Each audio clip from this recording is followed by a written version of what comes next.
ಶ್ರೀ ಗುರುಭ್ಯೋ ನಮಃ. ಶ್ರೀ ಮಾತ್ರೇ ನಮಃ. ರಾಮಾಯಣ ಅಯೋಧ್ಯಕಾಂಡ. ಎಲ್ಲರಿಗೂ ನಮಸ್ಕಾರ. ರಾಮಾಯಣ ಅಯೋಧ್ಯಕಾಂಡ ಕಳೆದ ಒಂದು ಸಂಚಿಕೆಯಲ್ಲಿ ಭಾರದ್ವಾಜ ಮಹರ್ಷಿಗಳ ಒಂದು ವೈಮಾನಿಕ ಶಾಸ್ತ್ರದ ವಿಶೇಷತೆ, ವೈಮಾನಿಕ ಶಾಸ್ತ್ರವನ್ನು ಬಳಸಿಕೊಂಡು 1895ರಲ್ಲಿ ಬಾಂಬೆಯಲ್ಲಿ ಶಿವರಾಮ್ ಬಾಪುಲೆ ಅನ್ನುವಂಥವ್ರು ಕೂಡ ಹೇಗೆ ಆ ಕಾಲದಲ್ಲಿ ಒಂದು 150 ವರ್ಷದ ಕೆಳಗೆ ವಿಮಾನವನ್ನು 1500 ಅಡಿ ಅಷ್ಟು ಮೇಲಕ್ಕೆ ಹಾರಿಸಿದ್ದಾರೆ ಅಂತ ಕೆಲವಷ್ಟು ವಿಮಾನದ ನಮ್ಮ ಶಾಸ್ತ್ರದಲ್ಲಿರುವಂಥ ವಿಮಾನ ಶಾಸ್ತ್ರದ ಬಗ್ಗೆ, ನಮ್ಮ ವೇದದಲ್ಲಿ, ನಮ್ಮ ಪುರಾತನ ಗ್ರಂಥಗಳಲ್ಲಿ ಇರುವಂಥ ವೈಮಾನಿಕ ವಿಶೇಷಗಳು ಹಾಗೂ ತಯಾರಿಕೆ ವಿಶೇಷಗಳು ನಾನು ಭಾಳನೇ ನನ್ನ ಹತ್ರ ಇರುವಂಥ ಇನ್ಫಾರ್ಮೇಷನು ಭಾಳ ಚಿಕ್ಕದಾಗಿ ಮಾಡಿ ಕಳೆದ ಒಂದು ಸಂಚಿಕೆಯಲ್ಲಿ ಹೇಳಲು ಪ್ರಯತ್ನ ಮಾಡಿದ್ದೀನಿ. ನಂತರ ಏನು ಕಥೆಯಲ್ಲಿ ಹೋಗೋಣಂತೆ. ಭಾರದ್ವಾಜರ ಮಾತನ್ನು ಕೇಳಿರುವಂಥ ಭಾರದ್ವಾಜರೊಂದಿಗೆ ಭರತ ಈಗಂತಾರಂತೆ, ರಾಮ ಎಲ್ಲಿದ್ದಾನೋ ನಮಗೆ ತಿಳಿಸ್ರಿ ಅಂತ ಹೇಳ್ತಾರಂತೆ. ಆಗ ಭಾರದ್ವಾಜರು, ನೀನು ಇಲ್ಲಿಂದ ದಕ್ಷಿಣಾಭಿಮುಖಕ್ಕೆ ಹೋಗ್ಬಿಟ್ಟು ನೈಋತಿಗೆ ತಿರುಗಿದ್ರೆ ಅಲ್ಲಿ ಒಂದು ಇಕ್ಕಟ್ಟಾಗಿರುವಂಥ ದಾರಿ ಬರುತ್ತೆ, ಅದರಲ್ಲಿ ಜಾಗ್ರತೆಯಿಂದ ಆನೆಗಳನ್ನು ಕುದುರೆಗಳನ್ನು ನಡೆಸ್ಕೊಳ್ತಾ ಹೋಗು. ಅಲ್ಲಿ ಚಿತ್ರಕೂಟ ಪರ್ವತದ ಮೇಲೆ ಮಂದಾಕಿನಿ ನದಿ ಪಕ್ಕದಲ್ಲಿ ರಾಮ ಆಶ್ರಮವನ್ನು ನಿರ್ಮಾಣ ಮಾಡಿಕೊಂಡಿದ್ದಾನೆ ಅಂತ ಭಾರದ್ವಾಜರು ಹೇಳ್ತಾರಂತೆ. ಭಾರದ್ವಾಜರು ಹೇಳಿರೋ ವಿಧವಾಗಿ ರಾಮನನ್ನು ನೋಡೋದಕ್ಕೆ ಹೊರಡ್ತಾರಂತೆ. ಇಷ್ಟರೊಳಗೆ ಈ ಚಿತ್ರಕೂಟ ಪರ್ವತದ ಹತ್ರ ರಾಮ ಮಂದಾಕಿನಿ ನದಿಯ ಪ್ರವಾಹವನ್ನು ಸೀತಮ್ಮನಿಗೆ ತೋರಿಸ್ತಾನೆ. ಸೀತಾ, ನೀನು ಮತ್ತು ಲಕ್ಷ್ಮಣ ನನ್ನ ಪಕ್ಕದಲ್ಲಿದ್ದಾಗ ಈ ನದಿಯಲ್ಲಿ ಸ್ನಾನ ಮಾಡ್ತಾ ಇದ್ರೆ ನನಗೆ ಈ ವನಗಳು, ಆ ವನದಲ್ಲಿರುವಂಥ ಮೃಗಗಳ ಅಂದವನ್ನು, ಇಲ್ಲಿರುವಂಥ ಪರ್ವತವನ್ನು ನೋಡ್ತಾ ಇದ್ರೆ ಎಷ್ಟೋ ಸಂತೋಷವಾಗಿದೆ. ನನಗೆ ಅಯೋಧ್ಯ ನೆನಪೇ ಬರ್ತಾ ಇಲ್ಲ.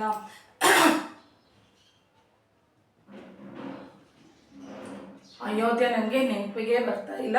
14 ವರ್ಷಗಳು ಚಿಟಿಕೆ ಹೊಡೆಯೋದ್ರಲ್ಲಿ ಕಳೆದು ಹೋಗುತ್ತೆ ಅಂತ ನನಗೆ ಅನ್ನಿಸ್ತಾ ಇದೆ.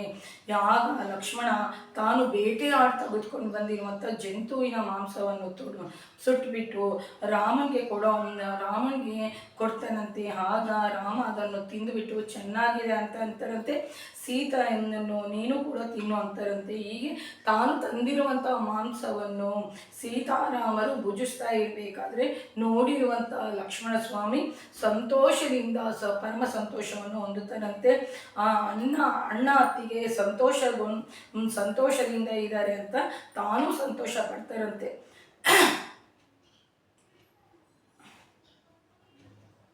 ರಾಮನ ದರ್ಶನ ಮಾಡ್ಕೋಬೇಕು ಅಂತ ಕೋರಿಕೆಯಿಂದ ವೇಗವಾಗಿ ಮುಂದೆ ಭರತ ಭಾಳ ಎಲ್ಲರಿಗಿಂತ ಮುಂದೆನೇ ಭರತ ಬಂದಿದ್ದಾನಂತೆ. ಆಗ ಸ್ವಲ್ಪ ದೂರ ಹೋಗ್ತದಂಗೆ ಆತನಿಗೆ ಹೊಗೆ ಕಾಣಿಸುತ್ತಂತೆ.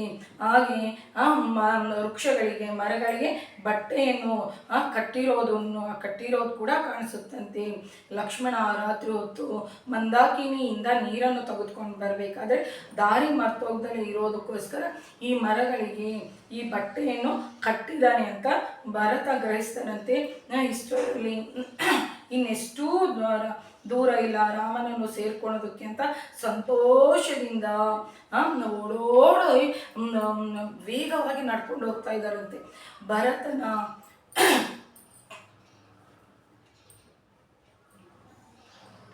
ಹಿಂದೆ ಭರತನ ಸೈನ್ಯ, ಆನೆಗಳು, ಕುದುರೆಗಳು, ಪದಘಟ್ಟಗಳನ್ನು ಕೇಳಿರುವಂಥ ರಾಮ ಇಷ್ಟಕ್ಕೆ ಮುಂಚೆ ಯಾವತ್ತೂ ಈ ಥರ ಇರಲಿಲ್ಲ. ಎಲ್ಲಿ ನೋಡಿದ್ರೂ ಮೃಗಗಳು ಭಯದಿಂದ ಆ ಕಡೆ ಈ ಕಡೆ ಹೋಗ್ತಾ ಇದ್ದಾವೆ.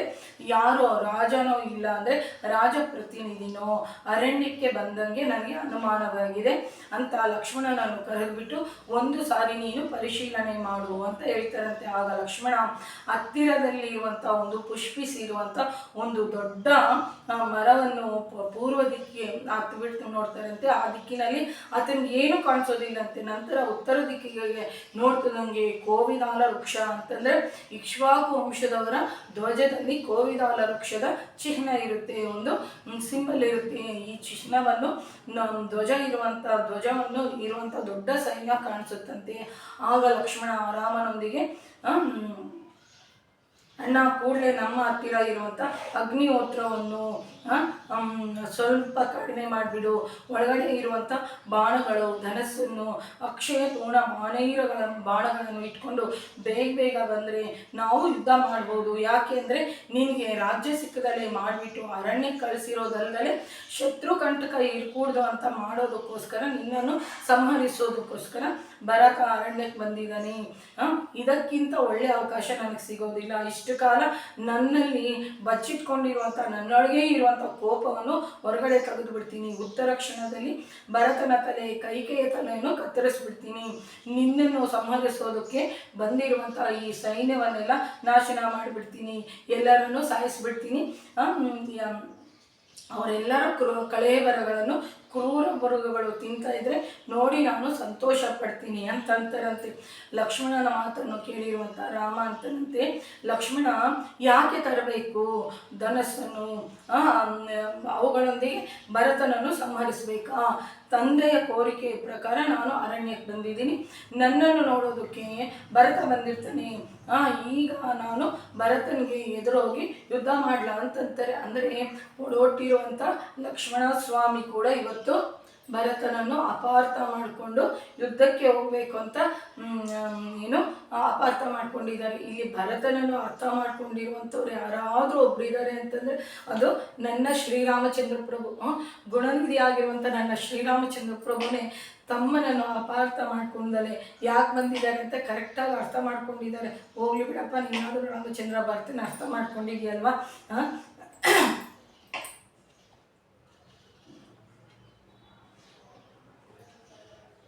ಆಗ ಧರ್ಮದಲ್ಲಾಗಲಿ ಅರ್ಥದಲ್ಲಾಗಲಿ ಕಾಮದಲ್ಲಾಗಲಿ ಅಂತಂದರೆ ಕಾಮ ಅಂದರೆ ಕೋರಿಕೆಯಲ್ಲಾಗಲಿ ಈ ಮೂರರಲ್ಲಿ ನಾನು ಒಬ್ಬನೇ ಅನುಭವಿಸೋದಕ್ಕೆ ಬಂದರೆ ಅನುಭವಿಸ್ಬೇಕಾಗಿ ಬಂದರೆ ನನ್ನ ಒಡಹುಟ್ಟಿದಂಥವರು ತಮ್ಮಂತರು ಅನುಭವಿಸಿದ ನಂತರ ನಾನು ಅದನ್ನು ಅನುಭವಿಸ್ತೀನಿ.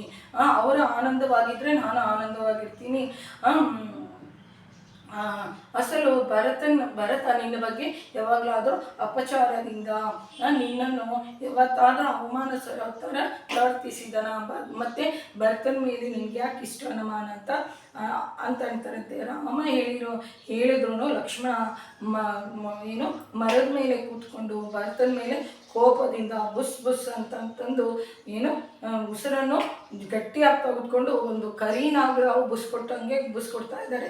ಯಾಕೆಂದರೆ ನಮ್ಮ ಲಕ್ಷ್ಮಣ ಸ್ವಾಮಿ ಆದಿಶೇಷನ ಒಂದು ಅಂಶ ಅಲ್ವಾ, ಅದಕ್ಕೋಸ್ಕರ ನಿನಗೆ ರಾಜ್ಯ ಮಾಡುವಾಗ ರಾಮಚಂದ್ರ ಪ್ರಭು ಅಂತಾರಂತ ಇಷ್ಟು ಹೇಳಿದ್ರು ಲಕ್ಷ್ಮಣನ ಕೋಪ ಕಡಿಮೆ ಆಗಲಿಲ್ಲ ಅಂತ ಅನ್ನೋದಕ್ಕೋಸ್ಕರ ನಿನಗೆ ರಾಜ್ಯ ಮಾಡಬೇಕು ಅಂತ ಇದೆಯಾ, ನಾನು ಭರತನಿಗೆ ಹೇಳ್ತೀನಿ ರಾಜ್ಯವನ್ನು ನಿನಗೆ ಕೊಡ್ತಾನೆ, ನಿನಗೆ ಕೊಡಿಸ್ತೀನಿ, ಭರತ ಎಂಥವನೋ ನೀನು ನೋಡುವಂತೆ ಅಂತ ರಾಮ ಅಂತನಂತೆ. ಈ ಮಾತಿಗೆ ನಾಚಿಕೆ ಪಟ್ಕೊಂಡು ಲಕ್ಷ್ಮಣ ಅಣ್ಣ ನಿನ್ನನ್ನು ನೋಡೋದಕ್ಕೆ ದಶರಥ ಮಹಾರಾಜರು ಬಂದಿರ್ಬೋದೇನೋ, ಇಲ್ಲಿ ಅತ್ತಿಗೆ ಅರಣ್ಯದಲ್ಲಿ ಭಾಳ ಕಷ್ಟಪಡ್ತಾ ಇದ್ದಾರೆ ಅಂತಂದು ಆಕೆಯನ್ನು ತೆಗೆದುಕೊಂಡು ಹೋಗೋದಕ್ಕೆ ಅಂತಂದರೆ ಕರ್ಕೊಂಡು ಹೋಗೋದಕ್ಕೋಸ್ಕರ ಅಪ್ಪ ಬಂದಿರ್ಬೋದು ಅಂತಾರಂತೆ.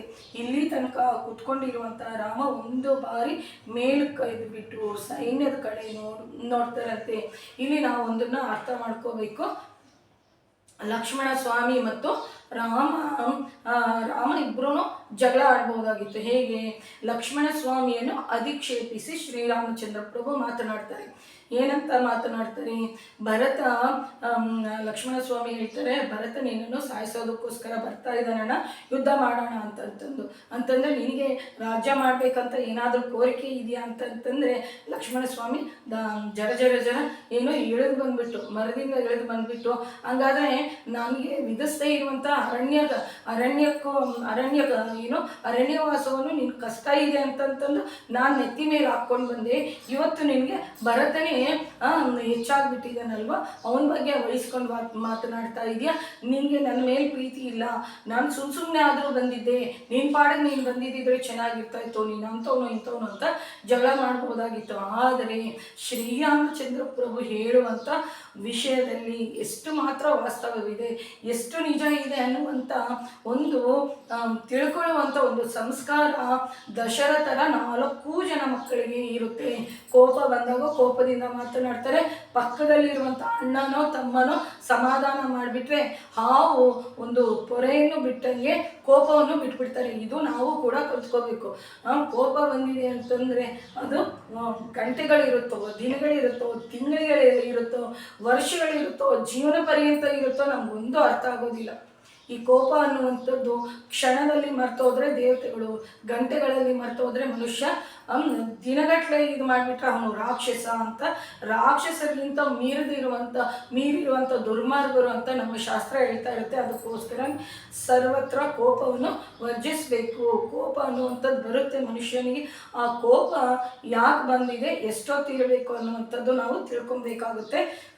ಕೋಪ ಇಟ್ಕೊಂಡು ಬೇರೆ ಬೇರೆ ಕಡೆ ನಾವು ಸಾಧಿಸೋದಕ್ಕೆ ಹೋಗ್ಕೂಡ್ದು ಅಂತ ನಾವಿಲ್ಲಿ ತಿಳ್ಕೊಬೇಕಾಗುತ್ತೆ ಅಲ್ವಾ. ಲಕ್ಷ್ಮಣ ಸ್ವಾಮಿ ಇಳಿದು ಬಂದುಬಿಟ್ಟಿದ್ದಾರೆ ಚಿತ್ರಕೂಟ ಪರ್ವತದಲ್ಲಿ. ಇವಾಗಲೂ ಈ ಲಕ್ಷ್ಮಣನ ಬೆಟ್ಟ ಅನ್ನುವಂಥದ್ದು ನಾವು ಕಾಣ್ಬೋದು. ಲಕ್ಷ್ಮಣ ಸ್ವಾಮಿ ಯಾವ ಬೆಟ್ಟದಿಂದ ಮರವನ್ನು ಹತ್ತಿ ನೋಡ್ತಾರೋ ಇವತ್ತಿಗೂ ಅಲ್ಲಿ ಲಕ್ಷ್ಮಣನ ಒಂದು ದೇವಾಲಯ, ರಾಮನ ಒಂದು ದೇವಾಲಯ, ಅಲ್ಲಿ ದೇವಾಲಯವನ್ನು ಸ್ಥಾಪಿಸಿದ್ದಾರೆ. ಆ ಬೆಟ್ಟ ಪಕ್ಕದಲ್ಲಿ ಭಾಳ ಅಂದವಾಗಿರುವಂಥ ಅರಣ್ಯವನ್ನು ಕೂಡ ನಾವು ಚಿತ್ರಕೂಟ ಪರ್ವತ, ಮಧ್ಯಪ್ರದೇಶದಲ್ಲಿರುವಂಥ ಚಿತ್ರಕೂಟ ಪರ್ವತದಲ್ಲಿ ನಾವು ಇವತ್ತು ಜೀವಂತ ಸಾಕ್ಷಿಯಾಗಿ ನೋಡ್ಬೋದು. ಚಿತ್ರಕೂಟ ಪರ್ವತದಲ್ಲಿ ಈ ಅಯೋಧ್ಯ ಕಾಂಡದಲ್ಲಿ ಬರುವಂಥ ಘಟ್ಟಗಳು ಭಾಳ ಸಾಕ್ಷಿನೇ ಇದ್ದಾವೆ. ರಾಮನ ಪಾದ ಮತ್ತು ಸೀತಮ್ಮನ ಪಾದ, ಸೀತಾರಾಮರು ಕುತ್ಕೊಂಡಿರುವಂಥ ಶ್ವೇತಶಿಲ್ಪ ಇವೆಲ್ಲವೂ ನಾವು ಕಾಣ್ಬೋದು ಅಂತ ನಾನು ಹೇಳ್ತಾ ಇದ್ದೀನಿ. ಆಗ ರಾಮ ಕಥೆಯಲ್ಲಿ ಮುಂದೆ ಹೋಗೋಣಂತೆ. ರಾಮ ಮೇಲಕ್ಕೆದು ಬಿಟ್ಟು ಒಂದು ಕಡೆ ಸೈನ್ಯದ ಕಡೆ ನೋಡಿಬಿಟ್ಟು ಅಪ್ಪ ಅಧಿರೋಹಿಸುವಂಥ ಅಂತಂದರೆ ಅಪ್ಪ ಹತ್ತುವಂಥ ಭದ್ರಂಜಯ ಭದ್ರಗಜ ಕಾಣಿಸ್ತಾ ಇದೆ. ಶತ್ರುಂಜಯ ಅನ್ನುವಂಥ ಭದ್ರಗಜ ಕಾಣಿಸ್ತಾ ಇದೆ. ಈ ಭದ್ರಗಜದ ಮೇಲೆ ಬಿಳಿಯ ಒಂದು ಛತ್ರಿಯ ನೆರಳಿನಲ್ಲಿ ಅಪ್ಪ ಬರ್ತಾ ಇದ್ರು. ಆದರೆ ಇವತ್ತು ಆ ಗಜದ ಮೇಲೆ ಬಿಳಿಯ ಒಂದು ಛತ್ರಿ ಆಗಲಿ ನನಗೆ ಕಾಣಿಸ್ತಾ ಇಲ್ಲ. ಲಕ್ಷ್ಮಣ, ನನಗೆ ಮನಸ್ಸು ಯಾಕೋ ಪೀಡೆಯನ್ನು ಶಂಕಿಸ್ತಾ ಇದೆ. ಇಷ್ಟರಲ್ಲಿ ಭರತ ಯಾವತ್ತು ನಾನು ಸೀತಮ್ಮನ ಪಕ್ಕದಲ್ಲಿ ಕೂತ್ಕೊಂಡಿರುವಂಥ ಲಕ್ಷ್ಮಣ ಸಹಿತನಾಗಿರುವಂಥ ರಾಮನನ್ನು ನೋಡ್ತೀನೋ ಅವತ್ತಿನ ತನಕ ನನಗೆ ಮನಃಶಾಂತಿ ಇಲ್ಲ. ಯಾವತ್ತಾದರೆ ನಾನು ಸೀತಾರಾಮರ ಪಾದವನ್ನು ನನ್ನ ತಲೆಯ ಮೇಲೆ ಇಟ್ಕೊಳ್ತೀನೋ ಆಗಿನ ತನಕ ಆಗ ನನ್ನ ತಲೆಯ ಮೇಲೆ ಬಿದ್ದಿರುವಂಥ ಪದರಜಸ್ಸಿನಿಂದ ಅಂದರೆ ಅವರ ಪಾದಕ್ಕೆ ಅಂಟ್ಕೊಂಡಿರುವಂಥ ಧೂಳು ನನ್ನ ತಲೆಯ ಮೇಲೆ ತಾಕಿದಾಗ ನನಗೆ ಶಾಂತಿಯ ಸಿಗುತ್ತೆ. ಯಾವಾಗಾದರೆ ಸೀತಾರಾಮರನ್ನು ಬಂಗಾರ ಸಿಂಹಾಸನದ ಮೇಲೆ ಕೂರಿಸ್ತೀನೋ ಯಾವತ್ತಾದರೆ ರಾಮನ ಪಟ್ಟಾಭಿಷೇಕ ನಡೆಯುತ್ತಾ ಆ ದಿನ ನನಗೆ ಮನಃಶಾಂತಿ ಆಗುತ್ತೆ ಅಂತಂದು ಓಡೋಡಿ ಬರ್ತಾ ಇದ್ದಾರಂತೆ. ಓಡೋಡಿ ಬರಬೇಕಾದ್ರೆ ದೊಡ್ಡ ಧರ್ಮವನ್ನು ತಿಳಿದಂಥವನು, ಸಿಂಹದಂತೆ ನಡೆಯುವಂಥವನು, ದೊಡ್ಡ ಬಾಹು ಇರುವಂಥವನು, ಸಮುದ್ರದಿಂದ ಪರಿವೇಷ್ಟಿಸುವಂತಹ ಸಮಸ್ತ ಭೂಮಂಡಲವನ್ನು ಪರಿಪಾಲನಾ ಸಮರ್ಥವಾಗಿರುವಂಥ ರಾಮ ಈ ನಾರಸೀರೆಗಳನ್ನು ಉಟ್ಕೊಂಡು ಒಂದು ಮುನಿ ಕೂತ್ಕೊಂಡಂಗೆ ಕೃಷ್ಣಾರ್ಜುನವನ್ನು ಹಾಕ್ಕೊಂಡು ಉತ್ತರೀಯವನ್ನು ಹಾಕ್ಕೊಂಡು ವೀರಾಸನ ಅಂತಂದರೆ ಕೆಳಗಡೆ ಭೂಮಿ ಮೇಲೆ ರಾಜಕುಮಾರರು ಹಾಗೂ ಪುರೋಹಿತರು ಬರೀ ನೆಲದ ಮೇಲೆ ಕುತ್ಕೋಬಾರ್ದು, ರಾಜವಂಶಸ್ಥರು ಅಂತಂದು ನಾನು ಕಳೆದ ಕೆಲವಷ್ಟು ಸಂಚಿಕೆಗಳ ಹಿಂದೆ ಹೇಳಿದ್ದೆ. ರಾಜಕುಮಾರನಾಗಿರುವಂಥ ಶ್ರೀರಾಮಚಂದ್ರ ಪ್ರಭು ಚಕ್ರವರ್ತಿ ಆಗುವಂಥವನು ಬರೀ ನೆಲದ ಮೇಲೆ ಕುತ್ಕೋಬಾರ್ದು ಅಂತ ವೀರಾಸನ, ಅದು ಪದ್ಮಾಸನ ಥರನೇ ಇರುತ್ತೆ. ವೀರಾಸನ ಹಾಕ್ಕೊಂಡು ಕೂತ್ಕೊಂಡಿದ್ದದಂತೆ. ಕುತ್ಕೋಬಾರ್ದು ಅಂತಂದು, ಬರೀ ನೆಲದ ಮೇಲೆ ಕುತ್ಕೋಬಾರ್ದು ಅಂತಂದು ಪದ್ಮಾಸನದ ಥರ ವೀರಾಸನ ಹಾಕ್ಕೊಂಡು ಕೂತ್ಕೊಂಡಿದ್ದಾರಂತೆ. ಇದನ್ನು ನೋಡಿರುವಂಥ ಭರತನ ಮನಸ್ಸು ತಟ್ಕೊಂಡಲ್ಲೇ ಹೋಗ್ಬಿಡ್ತಂತೆ. ನನ್ನಿಂದಲೇ ಅಣ್ಣನಿಗೆ ಇಷ್ಟು ಕಷ್ಟ ಬಂದಿದೆ ಅಂತ ಓಡೋಡಿ ಬರ್ತಾ ರಾಮ ರಾಮ ರಾಮ ಅಂತ ಶೋಕವಾರದಿಂದ ನೆಲಕ್ಕೆ ಬಿದ್ದು ಹೋಗ್ಬಿಡ್ತಾನೆ. ಆಗ ಭರತ ರಾಮನನ್ನು ನೋಡಿಬಿಟ್ಟು, ಈತನ ಶರೀರ ಇಲ್ಲ, ಮಣ್ಣು ಹಿಡಿದು ಹೋಗ್ಬಿಟ್ಟಿದೆಯಂತೆ. ರಾಜಭವನದಲ್ಲಿ ಚೀನಾಂಬರಗಳನ್ನು ಕಟ್ಕೊಂಡು ಅಂಗರಾಗಗಳು ಅಂದರೆ ಗಂಧ ಮೊದಲಾಗಿರುವಂಥ ಪರಿಮಳ ಭರಿತವಾಗಿ ಬಳ್ಕೊಂಡಿರಬೇಕಾಗಿರುವಂಥವ್ರು ಇವತ್ತು ಮಣ್ಣು ಎಲ್ಲ ಮುಚ್ಕೊಂಡು ಹೋಗ್ಬಿಟ್ಟಿದೆಯಂತೆ. ದೇಹ ಎಲ್ಲ ಮಣ್ಣು ಆಗ್ಬಿಟ್ಟಿದೆಯಂತೆ ಶ್ರೀರಾಮಚಂದ್ರ ಪ್ರಭುವಿನ ದೇಹ. ಇದನ್ನು ನೋಡಿಬಿಟ್ಟು ಭರತ ಕಣ್ಣೀರಿಟ್ಕೊಳ್ತಾ ಇದ್ದಾನಂತೆ. ಭರತ ರಾಮನನ್ನು ನೋಡಿದಾಗ ಹೀಗೆ ಮಣ್ಣು ಹಿಡಿದಿರುವಂಥ ರಾಮನ ನೋಡ್ತಾನಂತೆ. ಅರಣ್ಯದಲ್ಲಿ ಒಂದು ಬಾರಿ ಇಷ್ಟು ದೊಡ್ಡ ಸೈನ್ಯ ಬಂದಾಗ ಈ ಪ್ರಾಂತ್ಯದಲ್ಲಿ ಇರುವಂಥ ಗಿರಿಜನರೆಲ್ಲರೂ ಅಲ್ಲಿ ಬಂದು ಸೇರಿಕೊಂಡು ಈ ಮಧ್ಯಕಾಲದಲ್ಲಿ ಪರ್ಣಶಾಲೆಯನ್ನು ಕಟ್ಕೊಂಡಿದ್ದಾರಲ್ವಾ, ಆತನ ತಮ್ಮನಂತೆ ಆತ ರಾಜ ಅಂತೆ. ತಂದೆ ಮಾತಿನಗೋಸ್ಕರ ಅರಣ್ಯವಾಸಕ್ಕೆ ರಾಜ್ಯ ಬೇಡ ಅಂತ ಬಂದಿದ್ದಾನೆ. ಈ ಅಣ್ಣನನ್ನು ಕರ್ಕೊಂಡು ಹೋಗೋದಕ್ಕೋಸ್ಕರ ತಮ್ಮ ಬಂದಿದ್ದಾನೆ. ಇಂತಹ ಏನಾದರೂ ನೋಡಿದೀವ ಇಂಥ ವಿಚಿತ್ರ ರಾಜ್ಯ? ನನಗೆ ಬೇಡ ಅಂತಂದರೆ ನನಗೆ ಬೇಡ ಅಂತಂದು ಕಿತ್ತಾಡೋ ಅಂಥವ್ರನ್ನ ಏನು ಅಣ್ಣ ತಮ್ಮಂದ್ರಯ್ಯ ಅಂತಂತಂದು ಆ ಗಿರಿಜನರು ಮಾತಾಡ್ಕೊಳ್ತಾ ಇರ್ತಾರೆ. ಅಂದರೆ ಇಲ್ಲಿ ಆಶ್ಚರ್ಯನೇ ಅಲ್ವಾ, ವಿಚಿತ್ರನೇ ಅಲ್ವಾ? ನನಗೆ ಆಸ್ತಿ ಬೇಕು, ನನಗೆ ಆಸ್ತಿ ಬೇಕು ಅಂತ 1-2 ಅಡಿಗೋಸ್ಕರನೇ ಪ್ರಾಣ ತೆಗೆದುಕೊಳ್ತಾರೆ ಹೊಲಗಳಲ್ಲಿ, ಮನೆಗಳಲ್ಲಿ. ಅದರಿಂದ ಕಟ್ಕೊಂಡು ಹೋಗೋದು ಏನೂ ಇರೋದಿಲ್ಲ. ಈಗಿನ ಕಾಲದ ಅಣ್ಣ ತಮ್ಮಂದರು ಸಂಬಂಧಕ್ಕಿಂತ ದುಡ್ಡೇ ಹೆಚ್ಚಾಗ್ಬಿಡುತ್ತೆ ಈಗಿನ ಕಾಲದವ್ರಿಗೆ. ಗಿರಿಜನರು ಮಾತಾಡ್ಕೊಳ್ತಾ ಇದ್ದಾರಂತೆ. ಆಗ ರಾಮ ಓಡೋಡಿ ಬಂದ್ಬಿಟ್ಟು ಭರತನನ್ನು ಮೇಲೆ ಕೂರಿಸ್ಬಿಟ್ಟು ಸ್ವಸ್ಥತೆ ಬಿದ್ದೋಗಿರುವಂಥ ಭರತ ಅವನು ಸ್ವಲ್ಪ ಸುಧಾರಿಸಿದ ನಂತರ ತನ್ನ ಪಕ್ಕದಲ್ಲಿ ಕೂರಿಸ್ಕೊಂಡು ಆಗ ಭರತನ ಏನು ಒಂದು ಗಲ್ಲವನ್ನು ಎತ್ತಿ ಮೇಲೆತ್ತಿ, ಅಪ್ಪ ಭರತ, ಏನು ಈ ವೇಷ? ನಾರ ಸೀರೆಯನ್ನು ಕಟ್ಕೊಂಡಿದ್ಯಾ, ತಲೆಗೆ ಜಟೆಯನ್ನು ಹಾಕ್ಕೊಂಡಿದ್ಯಾ, ಕಾಂತಿಹೀನನಾಗಿ ಕಪ್ಪದಾಗಿ ಇದ್ದೋಗ್ಬಿಟ್ಟಿದೆಯಾ, ಬಹಳ ದೂರದಲ್ಲಿ ಇರುವಂಥ ನಿನ್ನ ಸೋದರ ಮಾವನಾಗಿರುವಂಥ ಯುಧಾಜಿತ್ ಆಗಿರುವಂಥ ಕೈಕಾ ರಾಜ್ಯದಿಂದ ಯಾವಾಗ ಬಂದೆ? ಅಸಲು ನೀನು ರಾಜ್ಯವನ್ನು ಬಿಟ್ಟು ಅರಣ್ಯಕ್ಕೆ ಯಾಕೆ ಬಂದೆ? ದಶರಥ ನಿನ್ನನ್ನು ಹೇಗೆ ಬಿಟ್ಟಿರ್ತಾರೆ?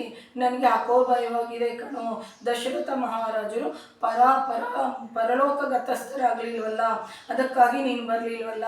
ಚಿಕ್ಕವನನ್ನಾಗಿ ಮಾಡಿ ರಾಜ್ಯವನ್ನು ನಿನ್ನಿಂದ ಯಾರು ಕಿತ್ಕೊಂಡಿಲ್ವಲ್ಲ, ನಿನಗೆ ಎಂತಹ ಆಪತ್ತು ಬರಲಿಲ್ವಲ್ಲ ಅಂತಂದು ಕೇಳ್ತಾರಂತೆ. ಆಗ ರಾಮನಿಗೆ ಎಷ್ಟು ಆಳವಾಗಿರುವಂಥ ಒಂದು ಜ್ಞಾನ ಇದೆ ಅಂತಂದರೆ, ನಾನು ರಾಮಾಯಣದ ಪ್ರಾರಂಭದಲ್ಲೇ ಹೇಳಿದೆ, ರಾಮಾಯಣ ಅಂದರೆ ಒಂದು ರಾಜನೀತಿ ಶಾಸ್ತ್ರ. ರಾಜ ಹೇಗಿರಬೇಕು ಅಂತ ಎಷ್ಟು ಚೆನ್ನಾಗಿ ರಾಜ ಹೇಗಿರಬೇಕು, ಹೇಗೆ ಪರಿಪಾಲನೆ ಮಾಡಬೇಕು ಅಂತ ಭರತನನ್ನು ಉದ್ದೇಶಿಸಿ ಶ್ರೀರಾಮಚಂದ್ರ ಪ್ರಭು ಎಷ್ಟು ಚೆನ್ನಾಗಿ ಮಾತಾಡ್ತಾರೆ ನೋಡು. ಪುರೋಹಿತರನ್ನು ಒಳ್ಳೆಯವರನ್ನು ಸರಿಯಾಗಿ ಇರುವಂಥವ್ರನ್ನ ಇಟ್ಕೊಂಡಿದ್ಯಾ? ಯಾಗ ಯಜ್ಞಾದಿ ಕ್ರತುಗಳು ಮಾಡೋದ್ರಿಂದ ಈಶ್ವರನ ಕೃಪೆ ಲಭಿಸುತ್ತೆ. ವೇಳೆಗೆ ಸರಿಯಾಗಿ ಮಳೆ ಬರುತ್ತೆ. ಧನುರ್ವೇದಕ್ಕೆ ಸಂಬಂಧಿಸಿರುವಂಥ ಸರಿಯಾಗಿರುವಂಥ ಪುರೋಹಿತರನ್ನು ಏರ್ಪಾಟು ಮಾಡಿಕೊಂಡಿದ್ಯಾ? ಹೆಚ್ಚು ಜನ ಮಂತ್ರಿಗಳೊಂದಿಗೆ ಮಾತನಾಡಿ ನಿರ್ಣಯಿಸಿಕೊಂಡ್ರೆ ಅದು ಅನೈತಿಕವಾಗಿ ಬರುತ್ತೆ. ಹಾಗೆ ಕಡಿಮೆ ಜನ ಮಂತ್ರಿಗಳೊಂದಿಗೆ ಮಾತನಾಡಿ ನಿರ್ಣಯ ತಗೊಂಡ್ರೆ ಸರಿಯಾಗಿರುವಂಥ ಅಭಿಪ್ರಾಯ ಹೊರಗಡೆ ಬರುವುದಿಲ್ಲ. ನೀನು ಅವರ ಮೇಲೆ ಗದರಿಸಿದ್ರೆ ನಿನ್ನನ್ನು ನೋಡಿ ಭಯ ಪಟ್ಬಿಡ್ತಾರೆ. ಹಾಗೆ ಅಂತಂತಂದು ಅವರನ್ನು ಬಹಳ ಹತ್ರ ತಗೊಂಡ್ಕೊಂಡು ಬಂದ್ಬಿಟ್ರೆ ನಿನಗೆ ಭಯ ಇಲ್ಲದಲೇ ನಿನ್ನ ಹತ್ರ ಬಹಳ ಸೈಲೆಯಿಂದ ಇರ್ತಾರೆ. ಅದಕ್ಕಾಗಿ ನೀನು ಯಾವಾಗ ಅವರನ್ನು ಹತ್ರ ತೆಗೆದುಕೊಳ್ಬೇಕು, ಯಾವಾಗ ದೂರ ಇಟ್ಟಬೇಕು, ಇವೆರಡಕ್ಕೂ ಸಮತೌಲ್ಯವನ್ನು ಪಾಟಿಸ್ಬೇಕು. ಟೀಚರ್ಸ್ ಆಗಲಿ, ಯಜಮಾನರಾಗಲಿ, ಒಂದು ಕಂಪ್ನಿ ಯಜಮಾನರಾಗಲಿ, ನೌಕರರನ್ನು ಯಾವಾಗ ಹತ್ರ ತಗೋಬೇಕು ಅವಾಗೆ ಹತ್ರ ತಗೋಬೇಕು, ಯಾವಾಗ ಗದರಿಸ್ಬೇಕು ಅವಾಗೆ ಗದರಿಸ್ಬೇಕು. ಅತಿ ಏನು ಸ್ಟ್ರಿಕ್ಟ್ ಆಗಿರುವಂಥದ್ದು ಕೆಲ್ಸಕ್ಕೆ ಬರೋದಿಲ್ಲ, ಅತಿಯಾಗಿರುವಂಥ ಸಲುಗೇನು ಕೆಲ್ಸಕ್ಕೆ ಬರೋದಿಲ್ಲ ಅಂತ ನಾವಿಲ್ಲಿ ತಿಳ್ಕೊಬೇಕಾಗುತ್ತೆ. ಮಂತ್ರಿಗಳು ಉಪಾದ ಪರೀಕ್ಷೆಯನ್ನು ನಿರ್ವಹಿಸ್ತಾ ಇರಬೇಕಾದ್ರೆ, ಉಪಾದ ಪರೀಕ್ಷೆ ಅಂದರೆ ರಹಸ್ಯವಾಗಿರುವಂಥ ಪರೀಕ್ಷೆ. ಪೂರ್ವಕಾಲದಲ್ಲಿ ರಾಜು ಯಾರಿಗಾದರೂ ಮಂತ್ರಿ ಪದವಿ ಕೊಡಬೇಕು ಅಂತಂದರೆ ರಹಸ್ಯವಾಗಿ ತನ್ನ ಅಂತಃಪುರ ಕಾಂತಿಗಳೊಂದಿಗೆ ಕಾಣಿಕೆಯನ್ನು ಕೊಟ್ಟುಬಿಟ್ಟು ಅದಕ್ಕೆ ಯಾರಿಗೂ ತಿಳಿದಂಗೆ ಈ ಕಾಂತಿಗಳಿಂದ ಮಂತ್ರಿ ಪದವಿಗೆ ನಿರ್ಣಯಿಸಿರುವಂಥ ವ್ಯಕ್ತಿಗೆ ಕಾಣಿಕೆಗಳನ್ನು ಕೊಟ್ಟು ಕಳಿಸ್ತಾ ಇದ್ರಂತೆ. ಈ ಕಾಣಿಕೆಯನ್ನು ನೋಡಿಬಿಟ್ಟು ಆ ಕಾಂತೆಯನ್ನು ನೋಡಿಬಿಟ್ಟು ಮೋಹ ಪಡುವಂಥದ್ದು ಒಂದು ಪರೀಕ್ಷೆ. ಹಾಗೆ ವಿದೇಶದ ಗೂಢಾಚಾರಿಗಳು ಬಂದಂಗೆ ಈ ದೇಶದ ರಾಜರು ಕೆಲವು ಜನರನ್ನು ಕಳಿಸ್ಬಿಟ್ಟು ನೀನು ಈ ರಾಜ್ಯದ ರಹಸ್ಯಗಳನ್ನು ಹೇಳಿದ್ರೆ ನಿನಗೆ ಸ್ವಲ್ಪ ದುಡ್ಡು ಕೊಡ್ತೀವಿ ಅಂತ ಸ್ವಲ್ಪ ಲಂಚ ಕೊಡ್ತಾ ಇದ್ರಂತೆ. ಹೀಗೆ ದುಡ್ಡಿಗೆ ಏನಾದರೂ ಲಂಚ ತಗೊಳೋದಕ್ಕೆ ಸಿದ್ಧ ಆಗ್ತಾರೇನೋ ಅಂತ ಪರೀಕ್ಷೆ ಮಾಡ್ತಾ ಇದ್ರಂತೆ. ಹೀಗೆ ಅನೇಕ ಪರೀಕ್ಷೆಗಳನ್ನು ಮಾಡಿ ಮಂತ್ರಿ ಪದವಿಯನ್ನು ಕೊಡ್ತಾ ಇದ್ರಂತೆ. ಹೀಗೆ ರಾಜ್ಯದಲ್ಲಿ 18 ಜನ ಮಂತ್ರಿಗಳು, 3 ಜನ ಗೂಢಚಾರಿಗಳನ್ನು ಇಡಬೇಕು. ಕೋಟೆಯ ರಾಜದ್ವಾರವನ್ನು ಕಾಪಾಡುವಂಥವರನ್ನು ಬಂಟ್ರೋತಿಗಳಿಂದ ರಾಜ್ಯದ ಪ್ರಧಾನ ಕೋಶಾಧಿಕಾರಿ ತನಕ 18 ಜನ ಇರ್ತಾರೆ. ಈ 3 ಜನ ಗೂಢಾಚಾರಿಗಳಿಗೆ ತಮ್ಮ ಗೂಢಾಚಾರಿಗಳ ಇರುವಂಥ ವಿಷಯಗಳು ಒಬ್ಬರಿಗೊಬ್ಬರಿಗೆ ತಿಳಿಯಕೂಡ್ದು. ಹಾಗೆ ಈ ಯುವರಾಜರ ಮೇಲೆ, ಪ್ರಧಾನಮಂತ್ರಿಗಳ ಮೇಲೆ, ಸೇನಾಧಿಪತಿಗಳ ಮೇಲೆ ಗೂಢಾಚಾರಿಗಳನ್ನು ಇಡಕೂಡ್ದು. ವಿದೇಶಿ ರಾಜ್ಯದ ಮೇಲೆ ಮುಖ್ಯವಾಗಿರುವಂತಹ ಹುದ್ದೆಯಲ್ಲಿರುವಂಥವ್ರ ಮೇಲೂ ಕೂಡ ಗೂಢಚಾರಿಗಳನ್ನು ಇಡಬೇಕು. ಯಾವಾಗಿಂದವಾಗಲೇ ಶತ್ರು ರಾಜ್ಯಗಳ ಚಲನವಲನಗಳನ್ನು ತಿಳ್ಕೋಬೇಕು. ಇವೆಲ್ಲವನ್ನು ಜಾಗ್ರತೆಯಿಂದ ಮಾಡ್ತಾ ಇದೆಯಾ? ರಾಜ್ಯ ಪರಿಪಾಲನೆಗೆ ಸಂಬಂಧಿಸಿರುವ ಅನೇಕ ವಿಷಯಗಳನ್ನು ರಾಮ ಕೇಳ್ತಾನೆ. ಹೀಗೆ ರಾಜ್ಯಪಾಲನೆಯಲ್ಲಿ ಅಪಾರವಾಗಿರುವಂಥ ಜ್ಞಾನ ನಮ್ಮ ರಾಮಚಂದ್ರ ಪ್ರಭು. ಎಲ್ಲದರಲ್ಲೂ ನಿಷ್ಣಾತರು, 16 ಗುಣ ಇರುವಂಥವರು. ಕಲೆ, ಸಂಗೀತ, ನೃತ್ಯ, ಶಿಲ್ಪಕಲೆ, ಮತ್ತು ಯಾವುದಾದ್ರೂ ಆನೆಗಳು ಮತ್ತು ಕುದುರೆಗಳನ್ನು ಪಳಗಿಸೋದ್ರಲ್ಲಿ, ಧರ್ಮದಲ್ಲಿ, ಸತ್ಯದಲ್ಲಿ ಆ ಶ್ರೀರಾಮಚಂದ್ರ ಪ್ರಭುಗೆ ಇಲ್ಲದೇ ಇರುವಂಥ ಗುಣಗಳೇ ಇಲ್ಲ, ಇಲ್ಲದೇ ಇರುವಂಥ ಒಂದು ಪ್ರತಿಭೆನೇ ಇಲ್ಲ ಅಂತ ಶ್ರೀರಾಮಚಂದ್ರ ಪ್ರಭು ಪಾದಕ್ಕೆ ನಮಸ್ಕಾರ ಮಾಡ್ಕೊಳ್ತಾ ಸದ್ಗುರುನಾಥ್ ಮಹಾರಾಜ್ ಕಿ ಜೈ. ಜೈ ಶ್ರೀರಾಮ್. ನಮ್ಮ ಚಾನಲ್ ಇಷ್ಟ ಆಗಿದ್ರೆ ಸಬ್ಸ್ಕ್ರೈಬ್ ಮಾಡ್ಕೊಳ್ರಿ, ಶೇರ್ ಮಾಡಿ ಹಾಗೂ ಲೈಕ್ ಮಾಡಿ.